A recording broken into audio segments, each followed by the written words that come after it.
So, ఈ మొదటి అధ్యాయము ఎనిమిదో మొదటి స్కందము 8వ అధ్యాయము 18వ శ్లోకము.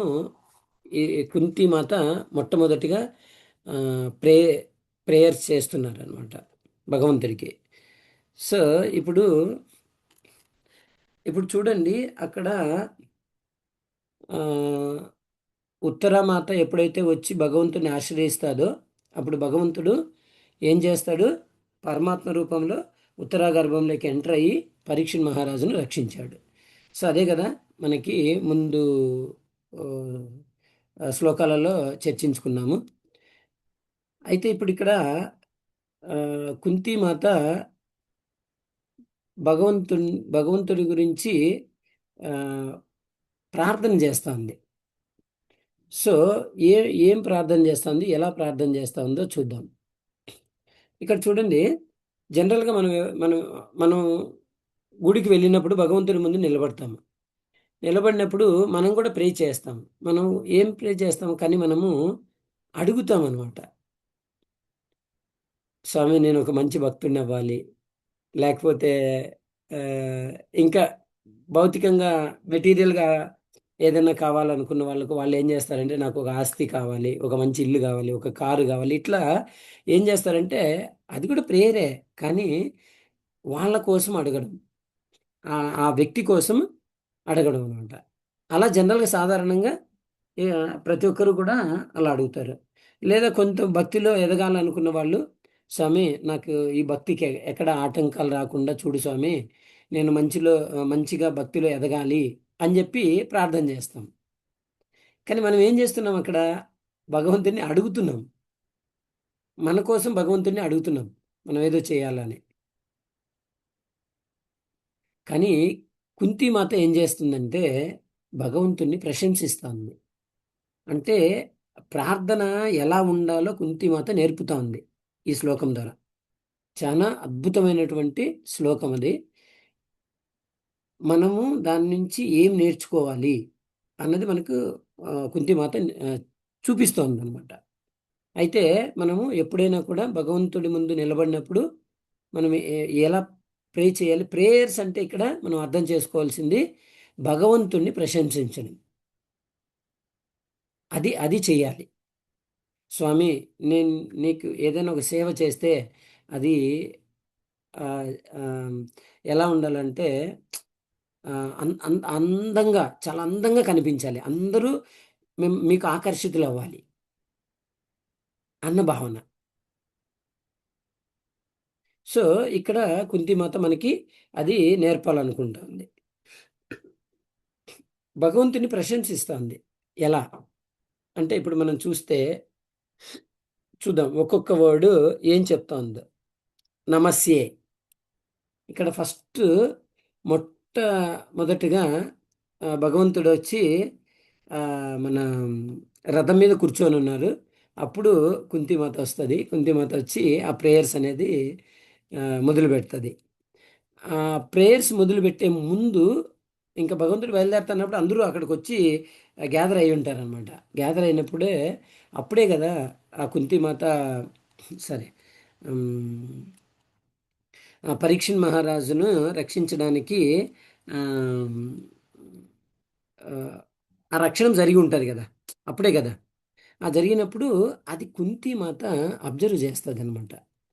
అంటే ఎలా భగవంతుడు, ఆ కృష్ణుడు ఎలా పరీక్షణ్ మహారాజుని ఆ, ఉద్ధరించాడు, ఇవన్నీ కూడా కుంతిమాత చూస్తుంది అనమాట. అబ్జర్వ్ చేస్తుంది ఎలా రక్షించాడు అనేది. సో ఆ సందర్భంలో ఈ ప్రేయర్స్ అనేది కుంతిమాత చేస్తోంది మొట్టమొదటిగా. సో నమస్యే, నేను మీకు నమస్కరిస్తున్నాను అని చెప్పి స్టార్ట్ చేస్తుంది. అప్పుడు కృష్ణుడు ఏం చెప్తాడంటే, అత్త, మీరు నాకు అత్త, అవునా? ఎట్లా? మీ యొక్క బ్రదరు, సోదరుడు, మా నాన్నగారు కదా, మీరు నాకు అత్త. అత్త అయినప్పుడు మీరు నాకు నమస్కరించడం ఏంటి అని చెప్పి కృష్ణుడు సమాధానం చెప్తున్నాడు. ఇక్కడ నమస్తే అనేపి ఎప్పుడైతే కుంతిమాత అంటదో అప్పుడు కృష్ణుడు సమాధానం చెప్తున్నాడు, నాకెందుకు మీరు నమస్కరిస్తున్నారు? నేను మీ యొక్క మేనల్లుడిని. కానీ ఒక అత్త మేనల్లుడికి నమస్కరించకూడదు, మీరు పెద్దవాళ్ళు అదంటే, నో నో నో నో, కాదు కాదు అని చెప్పి ఆ, కుంతిమాత ఎక్స్ప్లెనేషన్ ఇస్తా ఉంది. ఏంటది? పురుషం, నమస్సే పురుషం, పురుషం, మీరు పురుషుడు. అవును, కృష్ణుడు చెప్తున్నాడు, నేను పురుషుడినే కదా, నేను స్త్రీని కాదు కదా, నేను పురుషుణ్ణే అని చెప్పి కృష్ణుడు చెప్తున్నాడు. ఇప్పుడు ఆ,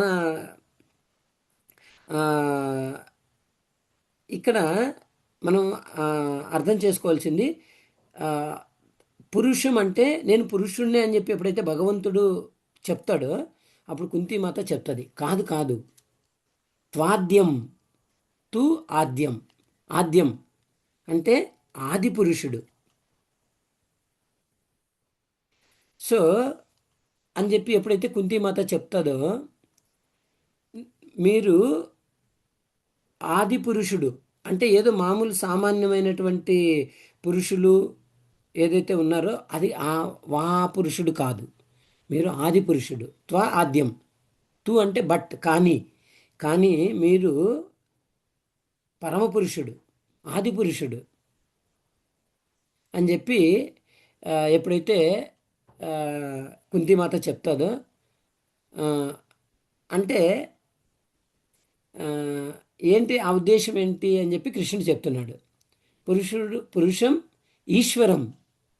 ఈశ్వరం అంటే నేను ఈశ్వరుడినే కదా, మీ మీ ఉద్దేశం అదే కదా తా అని చెప్పి కృష్ణుడు చెప్తున్నాడు. అంతే కదా, నేను ఈశ్వరుణ్ణి అని చెప్పబోతున్నావు అంతేనా అని చెప్పి అయితే ఈశ్వరం అని చెప్పి కుంతిమాత చెప్తుంది. అంటే ఇప్పుడు మన అందరూ కూడా ఈశ్వరులే కదా. ఇప్పుడు యుధిష్ఠిర మహారాజు ఉన్నాడు. యుధిష్ఠిర మహారాజు ఈ ఎర్త్లీ ప్లానెట్కి ఆయన ఈశ్వరుడు, మరి ఆయన కూడా ఈశ్వరుడే కదా. సో కాబట్టి నేను ఒక ఈశ్వరుడిని, అంతే కదా, మీరు ఒక ఈశ్వర, అందరూ కూడా ఈశ్వరుడు అని చెప్పి చెప్తాడు. కానీ ఇది మనకు భగవద్గీతలో చెప్తాడు కదా, మనము ఈ శరీరం కాదు, ఆత్మ. ఆత్మ అంటే శాశ్వతమైనటువంటిది. సో అది అక్కడ చెప్తా ఉంది కుంతిమాత. ఏం చెప్తా ఉంది? మీరు ఈశ్వరుడు అన్నప్పుడు కృష్ణుడు ఏం చెప్తున్నాడంటే మీరు కూడా ఈశ్వరులే అని చెప్పి చెప్తున్నాడు. మనం అందరం కూడా ఈశ్వరులే అని చెప్పి కృష్ణుడు చెప్తున్నాడు. దానికి ఎగ్జాంపుల్గా యుధిష్ఠిర మహారాజు కానీ లేకపోతే గొప్ప గొప్ప రాజులు ఎవరైతే అందరూ కూడా ఈ ఈ హోల్ ఈ ఎర్త్లీ ప్లానెట్ని పరిపాలించినటువంటి యుధిష్ఠిర మహారాజు ఈశ్వరుడే కదా అని చెప్పి చెప్తే, కాదు కాదు, ఏం చెప్తున్నా, ప్రకృతే పరం. నువ్వు ఈ ప్రకృతికి బియాండ్ అంటే అవతల ఉన్నటువంటి పురుష, ఈశ్వర. మేమందరూ ఈశ్వర కావచ్చు, కానీ ప్రకృతేహే, ఇక్కడ ప్రకృతేహే పరం అంటే ఇక్కడ ప్రకృతి అంటే ప్రకృతికి పరమైనటువంటి ఈశ్వరుడు. మనమందరం కూడా ఈశ్వరులమే, ఎందుకంటే శాశ్వతమైనటువంటి ఆత్మలమే కాబట్టి ఆ ఆత్మ అంటే ఈశ్వర. అయితే ప్రకృతేహే పరం. ప్రకృతి అంటే ఇక్కడ సత్వగుణము, రజోగుణము, తమోగుణం వీటితోటి మెయింటైన్ చేసేదే ప్రకృతి. వీటిని ఆధారంగా చేసుకొని నడుస్తుంది, అది ప్రకృతి. అంటే ఈ ఈశ్వరులందరూ, ఓ కృష్ణ నువ్వు ఏదైతే అనుకుంటున్నావో మేమందరం కూడా ఈశ్వరులమే అని చెప్పి చెప్తున్నావు కదా, ఆ ఈశ్వరులు ఎలా ఉంటారు? ప్రకృతికి లోబడి ఉంటారు ఆ ఈశ్వరులంతా. కానీ నువ్వు అలా కాదు, ప్రకృతే పరం అంటే నువ్వు ఈ త్రిగుణాలకి అతీతంగా ఉన్నటువంటి ఈశ్వరుడు అని చెప్పి ఎక్స్ప్లెనేషన్ ఇస్తుంది. ఇప్పుడు సాధారణంగా చూడండి, భగవంతుణ్ణి ఇంద్రధనుస్సుతో పోలుస్తారు. ఇప్పుడు చూడండి, ధనుస్సుకి ఇంద్రధనుస్సుకి వ్యత్యాసం చెప్తారా? తేడా ఏమన్నా చెప్తారా ఎవరైనా? ధనస్సు ధనస్సు అంటే అదే, ఆ, యుద్ధం చేస్తారు కదా, ధనుస్సు ఉంటుంది కదా, ఆ ధనుస్సుకి ఇంద్రధనుస్సుకి తేడా ఏంటి అంటే భగవంతుణ్ణి ఇంద్రధనుస్సుతో పోలుస్తారు. చెప్తారా ఎవరైనా? హరే నార్మల్. కృష్ణ ప్రభుజీ. హరే కృష్ణ మాతాజీ. హరే కృష్ణ ప్రభుజీ. పంచాంగురని ధనుస్సు అంటే బాణం కదా ప్రభుజీ. అంటే అవును. భగవంతుని చేతిలో, అంటే ఇప్పుడు రాముల వారి చేతిలో అలా బాణం అది ఎక్కువ పెట్టడానికి. ఇంద్రధనస్సు అంటే అది రంగుల హరివిల్లు కదా. ఆ, సో ఎన్నెన్నో రంగులు, యాక్చువల్గా అన్ని రంగులు కూడా వాటితోనే తయారవుతాయి. ఓకే. అది కూడా ఆ షేప్ లో ఉంటుంది, ధనుస్సు షేప్ లో, కానీ అది రంగులు అని. కరెక్ట్. ప్రకృతిలోని అందమైన రంగుల కలయిక. ఓకే. సో రంగులు ఇంకా ఇంకెవరైనా చెప్తారా?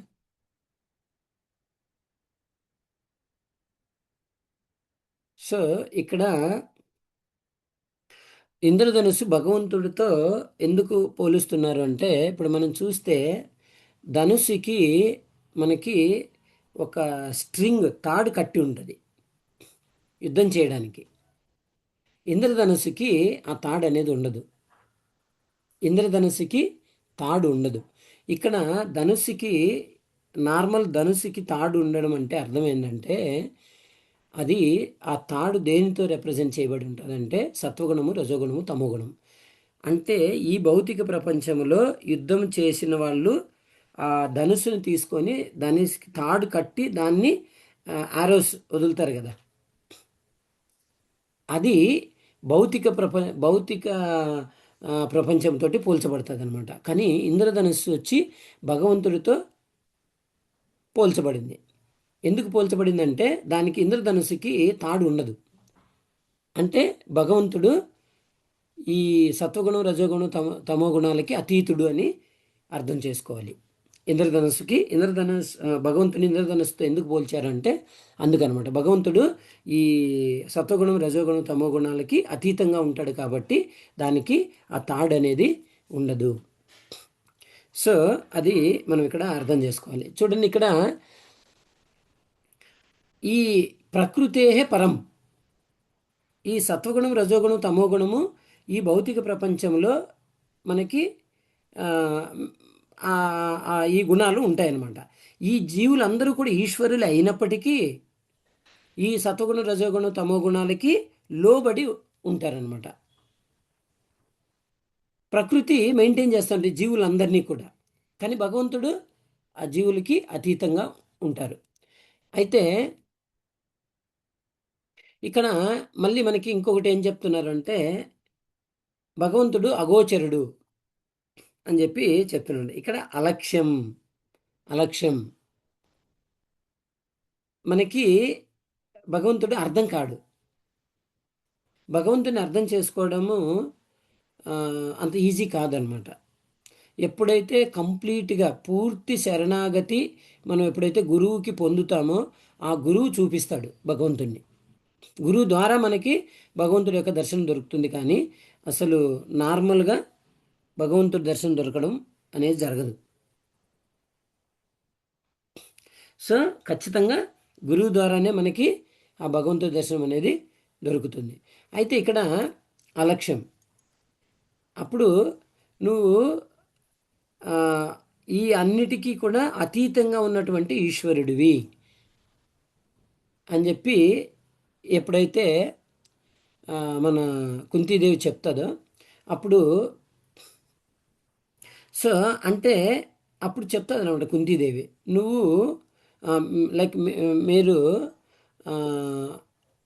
ఈ జీవులకి అగోచరులు, మీరు జీవులకి అర్థం కారు, కనిపించరు, కనిపించకుండా ఇవన్నీ నడిపిస్తూ ఉంటారు అని చెప్పి ఎప్పుడైతే చెప్తాదో అంటే ఏంటి దాని అర్థము అని చెప్పి మళ్ళా కృష్ణుడు ఏం చెప్తాడు అంటే నేను ఆ, ఆ, నిరాకారం అంటే ఆకారం లేకుండా ఉన్నానా, లేకపోతే ఆ, బ్రహ్మన్ బ్రహ్మన్ అండే కదా మనం భగవంతుడు మూడు రకాలుగా మనము దర్శనం చేసుకుంటాం కదా. ఒకటి బ్రహ్మన్, పరమాత్మ, తర్వాత భగవాన్ రియలైజేషన్, మూడు ఉంటాయి కదా. వీటిల్లో ఆ ఆ బ్రహ్మన్ రూపమా అని చెప్పి కృష్ణుడు అడుగుతాడు. No no no no no, కాదు కాదు, అలక్ష్యం. నువ్వు నువ్వు ఎవరికి కనిపించవు, లోపల ఉంటావు. ఓ, అంటే నేను పరమాత్మని అని అని చెప్పి మళ్ళా కృష్ణుడు చెప్తున్నాడు కుంతిమాతకి. అంటే నేను పరమాత్మన అని చెప్పి చెప్పినప్పుడు నో నో నో నో, కాదు కాదు, సర్వభూతానాం, సర్వభూతానం, అందరి జీవులలో మీరు పరమాత్మ రూపంలో ఉంటారు అని చెప్పి ఎప్పుడైతే కుంతిమాత చెప్తాదో అప్పుడు ఇమీడియట్గా కృష్ణుడు ఏమంటాడంటే, అంటే నేను అందరి జీవులలో పరమాత్మ రూపంలో ఉన్నాను అనే కదా మీ ఉద్దేశం అని చెప్పి, అంతే కదా అత్త అని చెప్పి ఆ కుంతీదేవికి చెప్తున్నాడు అనమాట. అప్పుడు మళ్ళీ కుంతీదేవి ఏం చెప్తుంది, కాదు కాదు, అంతర్బహి బహిరవస్థితం, అంతర్బహిర్ అవస్థితం, అంటే ఇక్కడ మీరు లోపల ఉంటారు, తర్వాత బయట కూడా ఉంటారు. లోపల పరమాత్మ రూపంలో ఉంటారు, బయట భగవాన్ రూపంలో మీరు ఉన్నారు. ఆ పరమ పురుషుడే మీరు అని చెప్పి కుంతిమాత చెప్తుంది. అయితే ఇవన్నీ కూడా చూడండి ఎలా ప్రేయర్ చూడండి ఎలా చేస్తుందో. అంటే భగవంతుణ్ణి ప్రశంసిస్తుంది. అంటే ఎలా నువ్వు రక్షించావు. ఉం? అప్పుడు ఆ, ఆ, ఈ ఉత్తర గర్భంలో ఉన్నటువంటి ఆ, పరీక్షణ్ మహారాజును నువ్వు ఎలా రక్షించావో ఆ రక్షణాన్ని పర్సనల్గా కుంతిమాత చూస్తుంది. భగవంతుడు ఇక్కడ బయట కనిపిస్తాడు, భగవంతుని చూస్తుంటుంది. అట్ ద సేమ్ టైం ఉత్తర గర్భంలో కూడా చూస్తుంది కుంతిమాత. నువ్వు ఎలా ఎంటర్ అయ్యావో చూశాను నేను, పర్సనల్గా నేను ఆ ఎక్స్పీరియన్స్ చేశాను అని చెప్పి కుంతిమాత ప్రశంసిస్తుంది భగవంతుణ్ణి. సో అంతర్ అంతర్బహిరవస్థితం మీన్స్ అంతర్బహి అంటే లోపల బయట రెండు కూడా మీరే అలా మీరు ఎక్స్పాండ్ చేస్తారు, ఎక్స్పాండ్ చేసి అలా రక్షణ ఇస్తారు అని చెప్పి కుంతిమాత చెప్తా ఉంది. ఇప్పుడు చూడండి, అదే అదే భగవంతుడు కౌరవులకు కనిపించాడు, ఎంతోమందికి కళ్ళ ముందు కనిపించాడు. కానీ వాళ్ళందరికీ భగవంతుడిలాగా వాళ్ళకి దర్శనం ఇవ్వలేదు. కానీ కుంతిమాతకి భగవంతుడని దర్శనం, సాక్షాత్తు అన్నిటికీ సర్వకారణ కారణుడు ఈశ్వర పరమ కృష్ణ సచ్చిదానంద విగ్రహ అనాదిరాదిర్గోవింద సర్వకారణ కారణం, ఈ అన్నిటికీ కూడా కారణము నువ్వే అని చెప్పి కుంతిమాత చెప్తా ఉంది. సో అలా నువ్వు రక్షణ ఇచ్చావు పరీక్షణ్ మహారాజుకి, అలా నువ్వు రక్షించావు, మమ్మల్ని అందరినీ కూడా రక్షించావు. ఆ రక్షణ అనేది సాధారణంగా మనకు అర్థం అవ్వదు. అందుకే ఇక్కడ అగోచరుడు అని చెప్పి ఆ, కుంతిమాత చెప్తోంది భగవంతుడితో.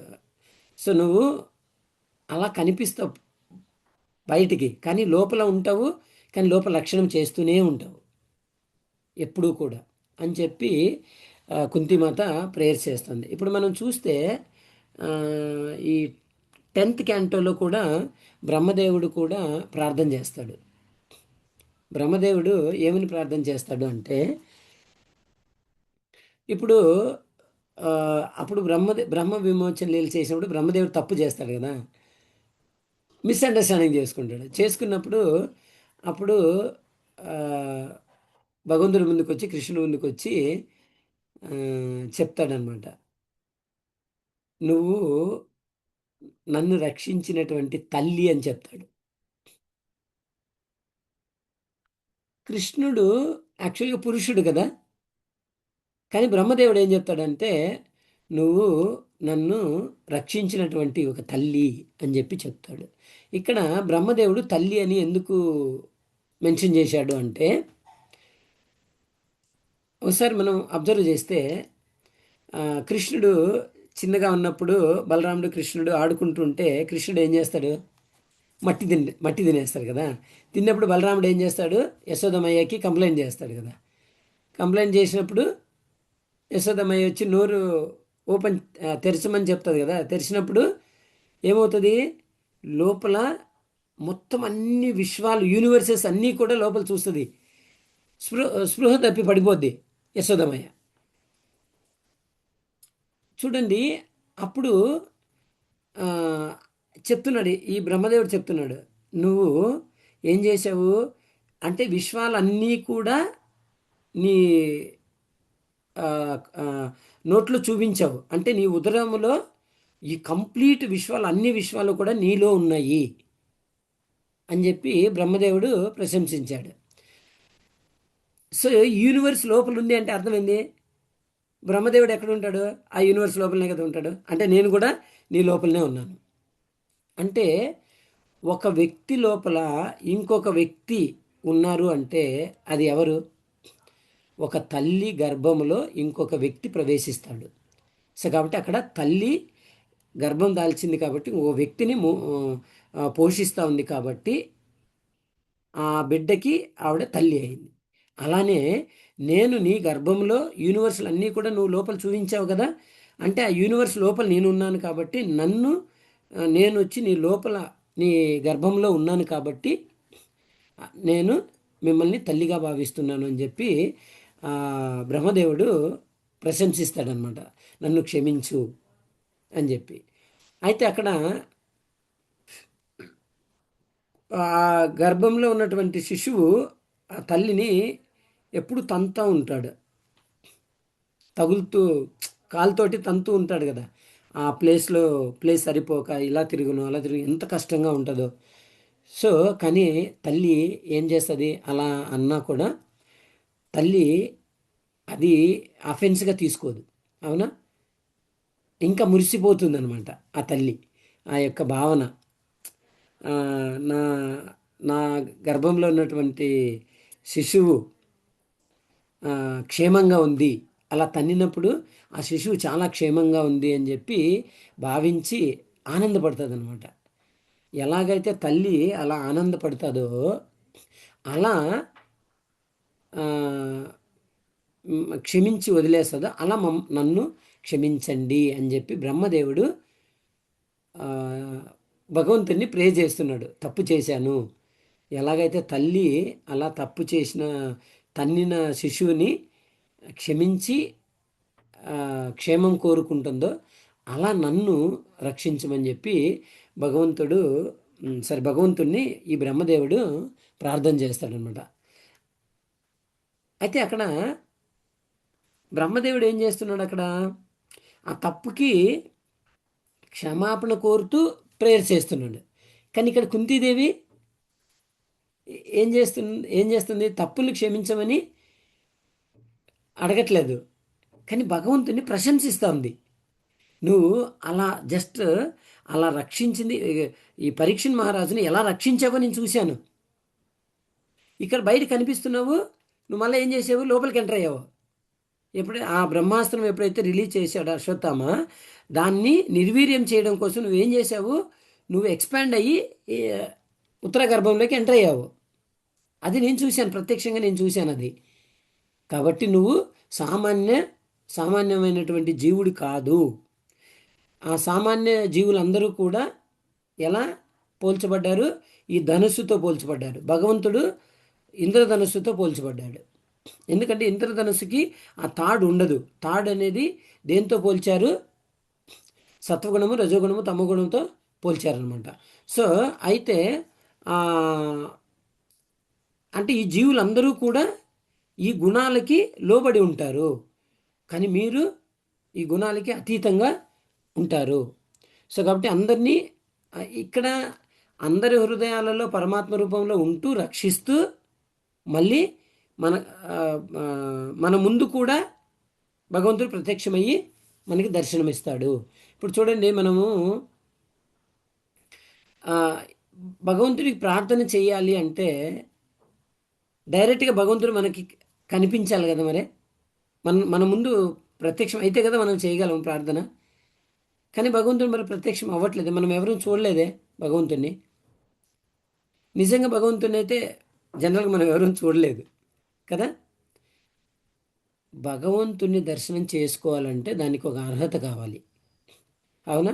భగవంతుని అర్థం చేసుకోవాలంటే మనకి అర్హత ఉండాలి.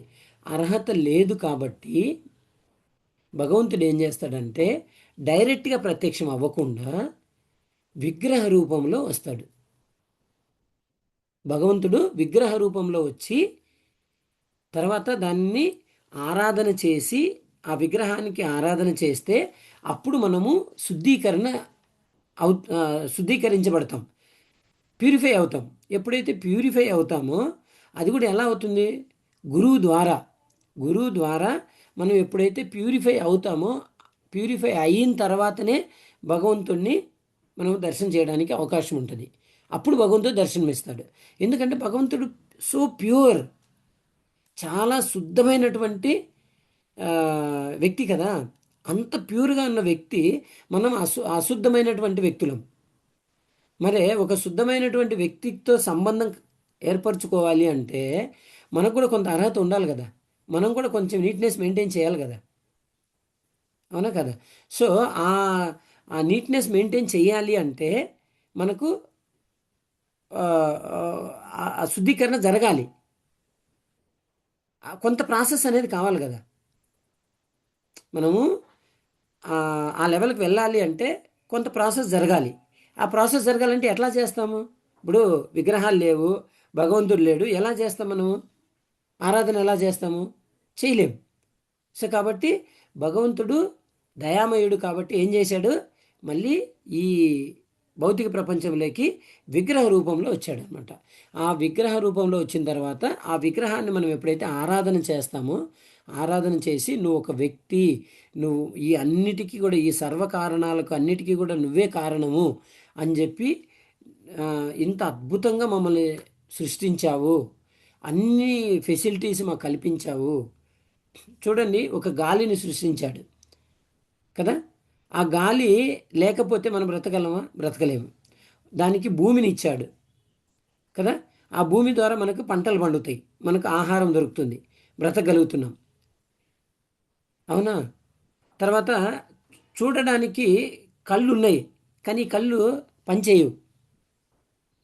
చెప్పండి, ఇప్పుడు సూర్యుడు లేడు అనుకోండి, సూర్యుడు చంద్రుడు లేనే లేరు ఈ ఆ, ఈ విశ్వంలో. ఏమవుతుంది చెప్పండి? సూర్యచంద్రుడు లేకపోతే ఏమవుతుంది? కంప్లీట్గా చీకటి, పూర్తిగా చీకటి అయిపోతుంది. ఇప్పుడు పూర్తిగా చీకటి అయిపోతే మనకు చూడగలమా? దేన్ని చూడలేము. అందుకే చూడండి, మనకి పగలు ఉన్నప్పుడు మాత్రమే చూడగలుగుతున్నాం, సూర్యుడు ఉంటాడు కాబట్టి. సూర్యకాంతి ద్వారా మనము చూడగలుగుతున్నాం. రాత్రి అయ్యేటప్పటికి ఏమవుతుంది? సూర్యు సూర్యుడు ఉండడు, కానీ ఏమవుతుంది? మనం ఏం చేస్తున్నాము? మరి సూర్యుడు లేనప్పుడు మన కళ్ళు నిజంగా పని చేసేట్టుగా ఉంటే పని చేయాలి కదా, రాత్రిపూట పని చేయవు. కానీ ఏం చేస్తున్నాము? విద్యుత్ శక్తి మీద ఆధారపడుతున్నాం, ఒక కరెంటు మీద ఆధారపడుతున్నాం. మరి కరెంట్ ఉంటేనే మనము నైట్ కూడా ఏవైనా మన పనులు మనం చేసుకోగలం. నైట్ ఒకవేళ తినాలనుకుంటే కూడా తినగలుగుతున్నాం, లేకపోతే చీకటి అయిపోతుంది కదా. అలా సూర్యచంద్రుని మళ్ళా సృష్టించాడు భగవంతుడు. సూర్యచంద్రులను సృష్టించడం వల్ల, ఆ సూర్యకాంతి వల్ల మనకు కళ్ళు కనిపిస్తున్నాయి, అన్నీ కూడా ఆ శబ్ద రూపంలో చెవులు వినిపిస్తున్నాయి, భగవంతుడి గురించి వినగలుగుతాము, అన్నీ జరుగుతాయి. సో అందుకని భగవంతుడు డైరెక్ట్గా దర్శనం ఎందుకు ఇవ్వట్లేదు అంటే మనము అంత శుద్ధమైనటువంటి వ్యక్తులం కాదు కాబట్టి, మలినం అయిపోయాం. సో కాబట్టి ఆ శుద్ధీకరణ జరిగిన తర్వాత భగవంతుడు దర్శనమిస్తాడు, నిజమైనటువంటి భగవంతుడు దర్శనమిస్తాడు. కానీ అంతవరకు మనము విగ్రహాల రూపంలో మనం ఆరాధించాలి. త్రూ గురువు ద్వారా మనము ఎప్పుడైతే శరణాగతి పొంది వాళ్ళు విగ్రహాలు కాదు సాక్షాత్తు భగవంతుడే అనే భావనతో మనం ఎప్పుడైతే ఆరాధన చేస్తామో స్లోగా ఏమవుతుందంటే ఆ ప్రాసెస్లో మనము శుద్ధీకరించబడతాం. ఎప్పుడైతే శుద్ధీకరించబడతామో అప్పుడు మనం భగవంతుడు దర్శనం ఇస్తాడు అనమాట. సో అంతవరకు దర్శనం అనేది జరగదు. సో కాబట్టి మనం ఎప్పుడైనా కూడా భగవంతుడి ముందు నిలబడినప్పుడు భగవంతుణ్ణి ప్రశంసించడానికి, కృష్ణ ఈరోజు ఎంత అందంగా ఉన్నావు, ఆ ఆ ఎల్లో కలర్ ఫ్లవర్స్ ఎంత బాగా ఉన్నాయి నీకు, ఆ, తర్వాత ఎంత అందంగా నవ్వుతున్నావు. సో ఇట్లా ఎప్పుడైతే అలా మనం భగవంతుణ్ణి ప్రశంసించడం నేర్చుకుంటాం, అలవాటు అవుతుందో అప్పుడు మనం కోరిక కోరడం మానేస్తాము భగవంతుడి ముందు నిలబడినప్పుడు. అదే మనకు కుంతిమాత ఇక్కడ నేర్పుతా ఉంది. నమస్సే పురుషం త్వాద్యం ఈశ్వరం ప్రకృతే పరం అలక్ష్యం సర్వభూతానం అంతర్బహిరవస్థితం.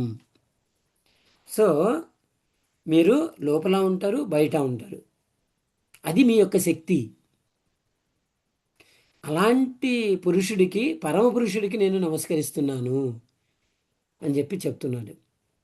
భగవంతుడు చెప్తున్నాడు, నేను అత్త, నేను మీ యొక్క మేనల్లుడిని, మీరు నాకు నమస్కరించడం ఏంది అని చెప్పి భగవంతుడు చూడండి తమాషగా ఎంత ఎంత చక్కగా కుంతిమాతకి ఆ, అడుగుతూ, కుంతిమాతకి చెప్తూ, తర్వాత కుంతిమాత ద్వారా ప్రశంసించుకునేటట్లు చేస్తున్నాడు. సో అది భగవంతుడు చేయగలడు. ఏది ఆ, ఆ, అంతరంగాను ఉండగలడు, బాహ్యంగా కూడా కనిపించగలడు. ఎవరికి? శుద్ధ భక్తులకి. అక్కడ కుంతిమాత చాలా శుద్ధ భక్తురాలు భగవంతుడికి. కాబట్టి ఆ కుంతిమాత దగ్గర నుంచి ప్రేయర్స్ అలా భగవంతుడు తీసుకున్నాడు అనమాట ఆ ప్రేయర్స్ని. కానీ కుంతిమాత దాని ద్వారా మనకు కూడా మనకు ఏం నేర్పాలనుకుంటున్నారంటే, ఎప్పుడైనా భగవంతుడి ముందు మీరు నిలబడినప్పుడు మీరు భగవంతుణ్ణి ప్రశంసించడం నేర్చుకోండి అని ఈ శ్లోకం ద్వారా మనకి కుంతిమాత చెప్తున్నారు అనమాట. మొట్టమొదటి శ్లోకం దీంతోనే మొదలు ఆరంభించింది చూడండి కుంతిమాత. సో కాబట్టి భగవంతుణ్ణి ఎక్కడైనా సరే మనకు ప్రశంసించడం నేర్చుకోవాలి అని చెప్పి మనకు ఈ శ్లోకం ద్వారా తెలుస్తూ ఉంది. హరే కృష్ణ ప్రభుజీ. నేను ఇక్కడ స్టాప్ చేస్తున్నాను ప్రభుజీ. ఏమైనా యాడ్ చేయాలంటే చేయండి. హరే కృష్ణ ప్రభు, దండత్ రక్షించండి, ప్రణామ్. రక్షణ చేయండి. హరే కృష్ణ. హరే కృష్ణ ప్రభుజీ, దండత్ ప్రణామ్. Thank you for the nice production and early morning. చాలా బాగుంది. బాగుంది అనేది చిన్న మాటే. As Prabhu mentioned, this sloka is a very beautiful sloka from Mother Kunti. ఈ శ్లోకం అద్భుతమైన శ్లోకం అండి. కుంతి మాత ఇక్కడ మనకు ఎన్నో విషయాలు వివరిస్తున్నారు, ఎలా ప్రేయర్స్ ఉండాలి అని. సో ప్రభు వారు మంచిగా ఎక్స్ప్లెయిన్ చేశారు. వాళ్ళ కృతజ్ఞత దేనికి దారితీస్తుంది, అలాగే లోపల బయట ఎలా బాగా మనకు దర్శనం ఇచ్చారు అని బాగా చెప్పారు ప్రభుజీ. చెట్టును చూడండి, లోపల ఫ్రూట్స్ ఉన్నాయని అర్థమవుతుంది. అలాగే ఉపదేవతలకు కూడా ఒక సోర్స్ ఉందని అర్థం చేసుకోవాలి. అలాగే మనకు తల్లిదండ్రులు పిల్లల్ని కంట్రోల్ చేస్తాం, ఒక లిమిటేషన్ ఉంటుంది. కానీ గవర్నమెంట్ పబ్లిక్ ని కంట్రోల్ చేస్తుంది, ఒక లిమిటేషన్ ఉంటుంది. కానీ భగవంతుడికి ఎటువంటి కంట్రోల్ లేదని ప్రభు వారు చెప్పారు. అది సాక్షాత్గా ఆ కంట్రోల్ మనకు లిమిటేషన్స్ ఉన్నాయి, కానీ భగవంతుడికి అటువంటి లిమిటేషన్స్ లేదని ప్రభు వారు చెప్పారు. ఇలా ఎన్నో మంచి మంచి విషయాలు ఈ యొక్క శ్లోకం ద్వారా మనం నేర్చుకోవచ్చు. అనుభవం, మంచి లోతైన అనుభవం కావాలి అంటే అది కృతజ్ఞత చెప్పడం ద్వారానే, దాని ద్వారా మనకు లోతైన అనుభవం మనకు తెలుస్తుంది అని కుంతిమాత ద్వారా మనకు అర్థమవుతుంది. అది ఎవరు ఈ వ్యక్తి మళ్ళీ మళ్ళీ మమ్మల్ని రక్షిస్తున్నారు అని కుంతి మదర్ మనకు ప్రశ్న వేసుకోండి చెప్తున్నారు. సో ఈ భక్తి అనేది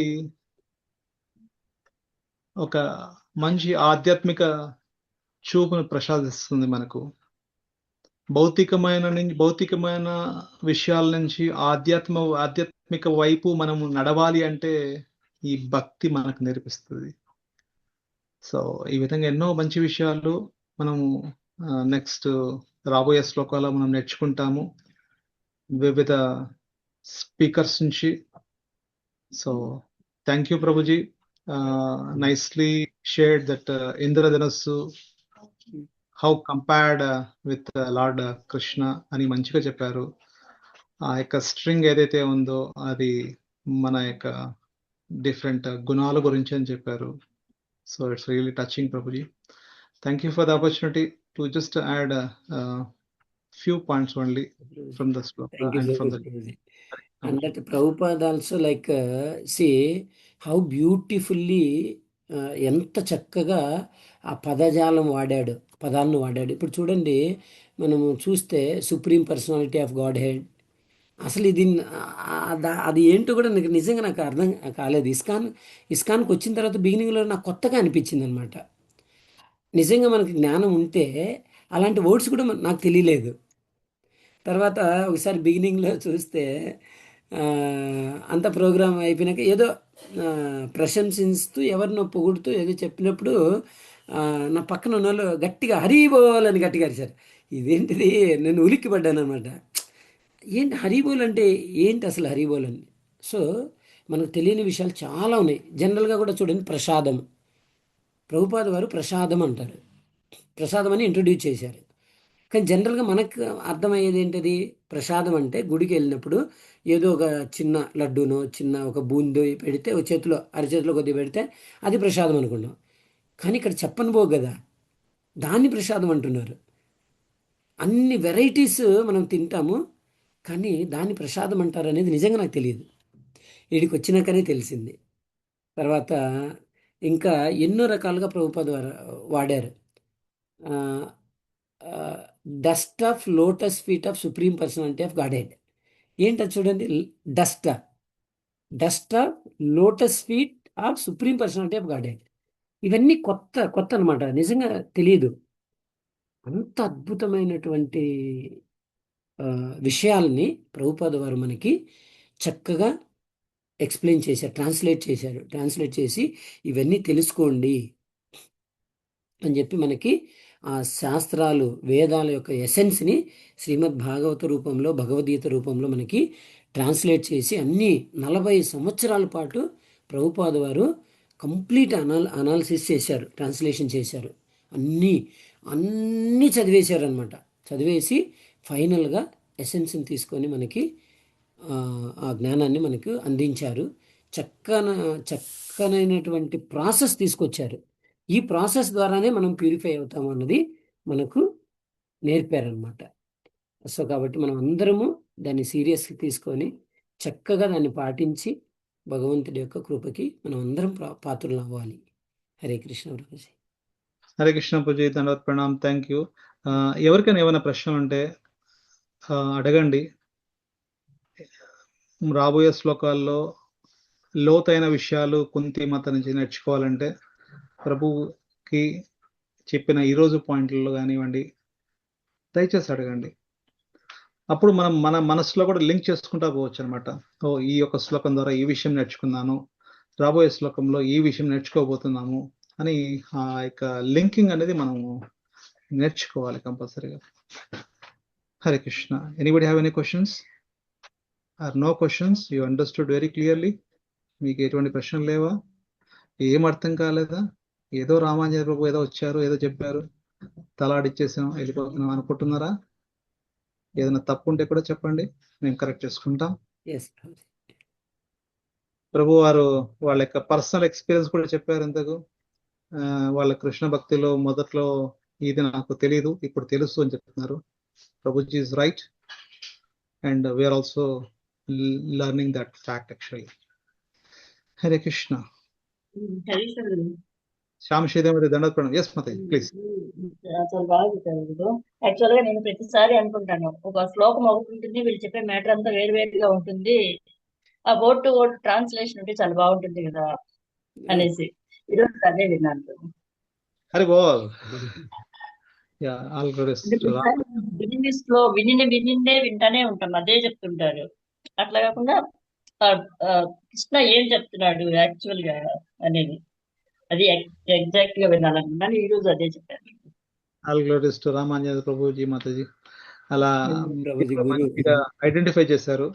అంటే అబ్జర్వేషన్ యాక్చువల్గా గుడ్ మాతాజీ. హరి బోల్. ఎనీబడి ఎల్స్ ఎవరైనా ఏమైనా యాడ్ చేయాలనుకుంటున్నారా? ఏదైనా నచ్చిన విషయమైనా షేర్ చేయండి, నచ్చని విషయమైనా షేర్ చేయండి. Hare Krishna. Thank you one and all. I think Prabhuji, Mataji, Shishimukhi Radha Mataji, please stop the live and you can also stop your recording, Prabhuji. I think Yes, we are sir. also good, I think.